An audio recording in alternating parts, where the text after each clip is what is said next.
Good morning readers. I, Harish Budu, warmly welcome you to my channel. Learn as much as possible from my handwritten articles.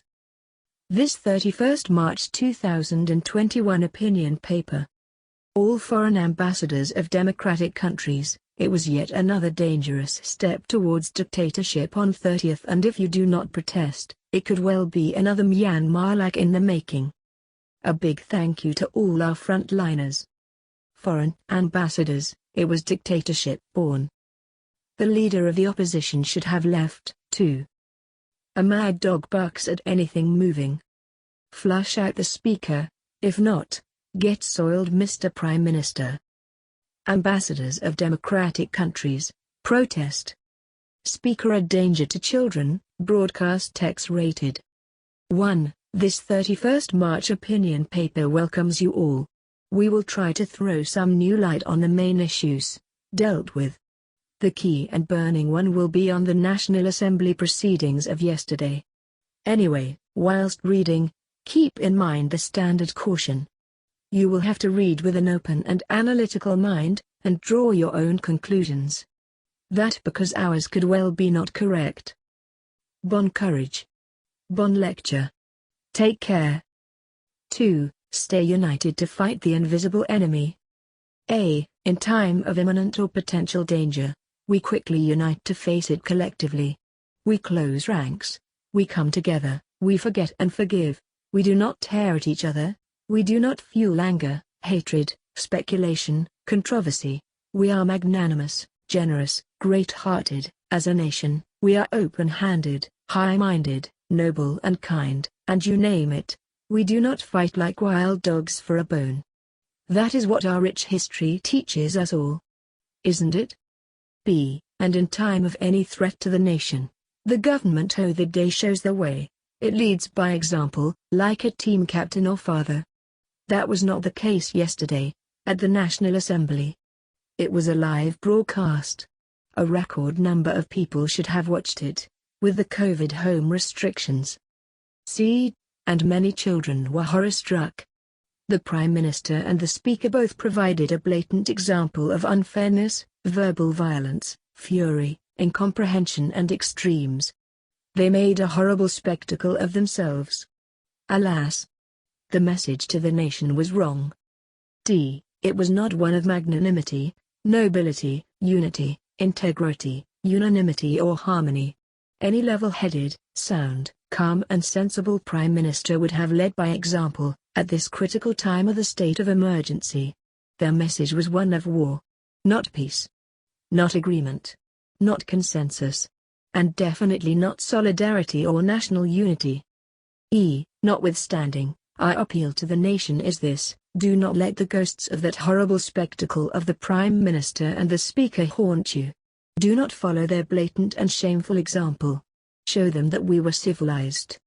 Our war is against the virus. We should be united, into only one single block. To fight that invisible enemy. Stay safe, stay happy. Take care. A small pound of prevention is worth than a ton of cure. 3. Yesterday's National Assembly proceedings, darkest moments. A. Of madness and weakness of our history.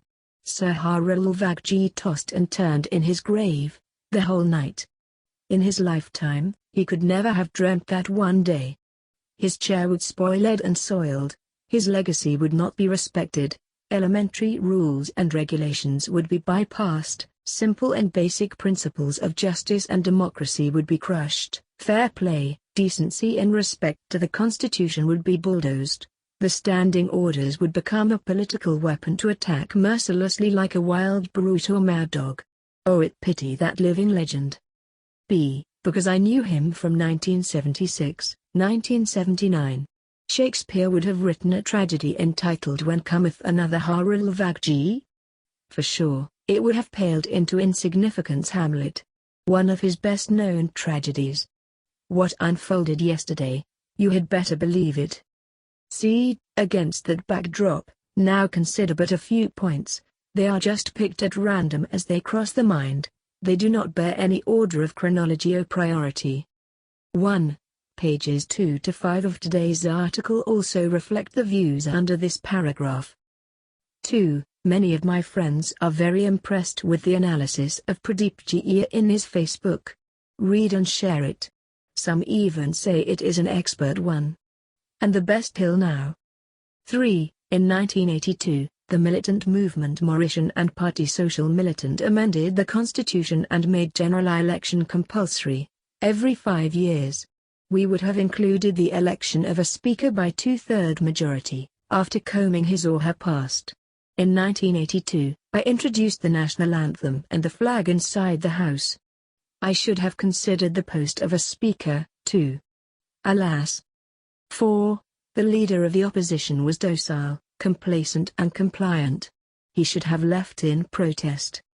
5. With the live broadcast, the speaker is a serious danger to children. It should be X-rated. 6. The opposition should refer all the cases to the Supreme Court.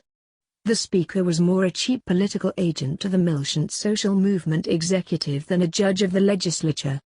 He followed blindly the 2 press agencies of the militant social movement, to finally remove the Saudi Arabia issue from the Hansard. Faithful servant.